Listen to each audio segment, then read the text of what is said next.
শনিবার রাতে বিশালগড় লক্ষ্মীবিল কর্মকার পাড়া এলাকায় অগ্নিকাণ্ডে ভস্মীভূত হয়ে যায় দুটি বসতঘর। স্থানীয় শাসক দলের বুথ সভাপতি মাধব দত্তের বাড়িতে অগ্নিকাণ্ডের ঘটনায় পুড়ে ছাই হয়ে যায় মাধব দত্তের দুইটি বসতঘর। অগ্নিকাণ্ডের খবর পেয়ে ঘটনাস্থলে ছুটে যায় বিশালগড় অগ্নি নির্বাপক দপ্তরের কর্মীরা। তাদের দীর্ঘ প্রচেষ্টার পর নিয়ন্ত্রণে আসে আগুন। বৈদ্যুতিক শর্ট সার্কিট থেকেই আগুন লেগেছে বলে প্রাথমিকভাবে জানান ঘটনাস্থলে উপস্থিত জরুরি বিভাগের কর্মীরা। অগ্নিকাণ্ডে ক্ষতিগ্রস্ত পরিবারের পাশে দাঁড়াতে মাধব দত্তের বাড়িতে যান স্থানীয় বিধায়ক সুশান্ত দেব। ক্ষতিগ্রস্ত পরিবারের সদস্যদের সঙ্গে কথা বলেন তিনি। বিধায়ক সুশান্ত দেব জানান, মহকুমা শাসক সহ প্রশাসনিক আধিকারিকদের সঙ্গে কথা বলে অগ্নিকাণ্ডের ঘটনায় ক্ষতিগ্রস্ত মাধব দত্তের পরিবারকে যথাসম্ভব আর্থিক সহায়তা করা হবে।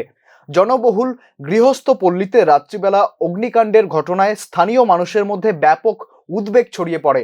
যদিও দমকল কর্মীদের সময়োচিত প্রচেষ্টায় নিয়ন্ত্রণে আসে ভয়াবহ আগুন। কার্যকর্তা মাধব দত্তদের বাড়িতে অগ্নিকাণ্ড ঘটে, তো মোটামুটি ভালোই ক্ষয়ক্ষতি হয়েছে। ওনাদের রাবারের একটা ঘরও আছে, এই ঘরে অগ্নিকাণ্ড হয়। আগুন মানে কিরকম ক্ষয়ক্ষতি হয়েছে এখন তো ইনিশিয়াল বলা যাচ্ছে না, ভালোই ক্ষয়ক্ষতি হয়েছে। তো তৎক্ষণাৎ ফায়ার সার্ভিস এবং বিশালগড় থানার পুলিশ এবং লোকাল যারা আছে সবাই মিলে আগুন নিয়ন্ত্রণে আনে। ক্ষতি অনেকটাই হয়েছে, বাকিটা দেখা যাবে পরবর্তী সকালে। কিসের থেকে এই আগুনের এটা মনে হয় শর্ট সার্কিট থেকে হয়েছে।